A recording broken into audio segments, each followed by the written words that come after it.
They laughed at him the moment he walked through the glass doors. The jewelry store gleamed with bright chandeliers, glass counters filled with diamonds, gold necklaces, and watches worth more than a lifetime of earnings. Customers strolled inside dressed in designer suits, elegant gowns, polished shoes. But among them, one boy stood out, awkward, humble, and nervous.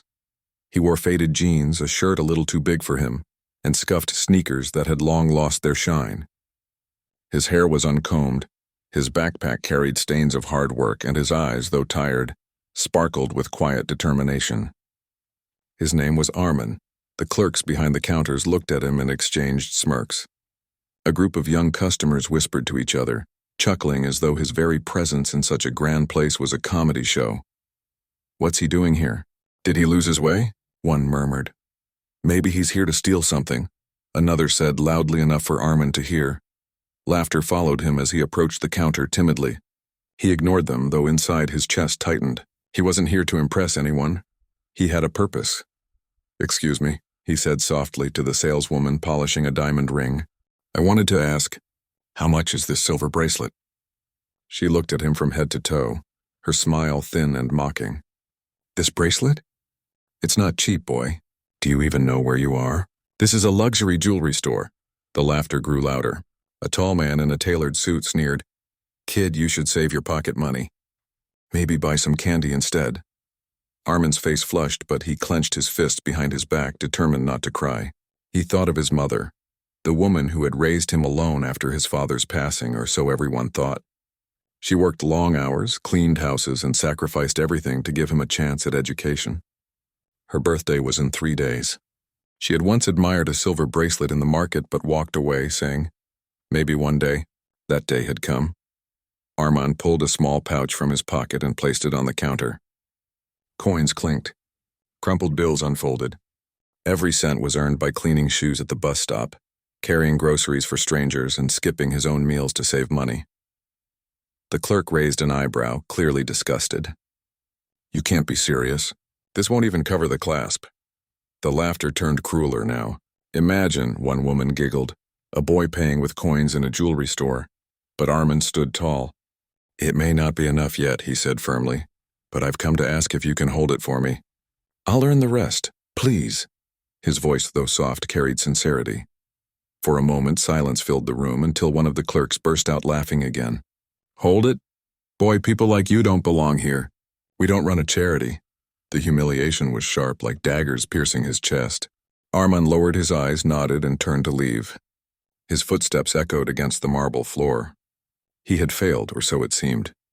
But just as he reached the door, it opened from the other side. A tall, commanding figure entered.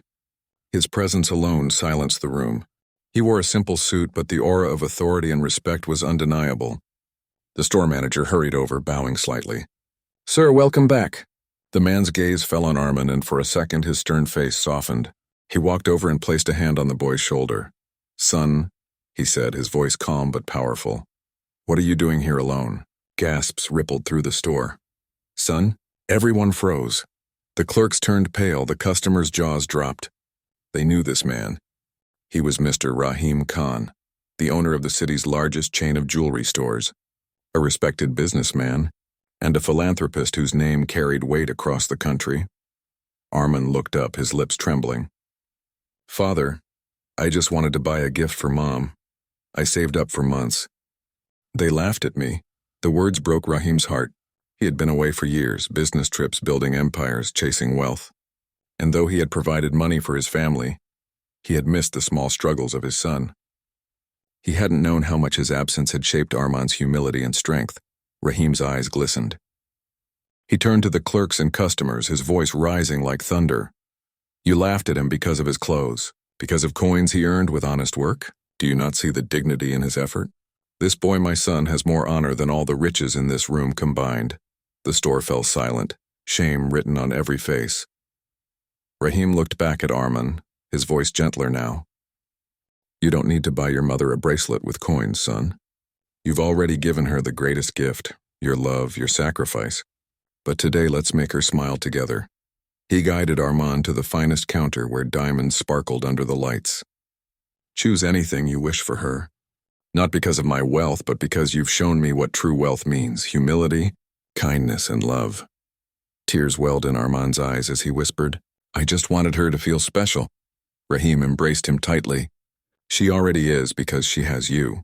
When they left the store together, carrying a bracelet more beautiful than Armand had ever dreamed, the same people who once laughed now watched in silence, their hearts heavy with guilt and awe. And as the door closed behind them, the lesson remained. Never judge someone by their appearance, for their story may hold a truth more powerful than gold.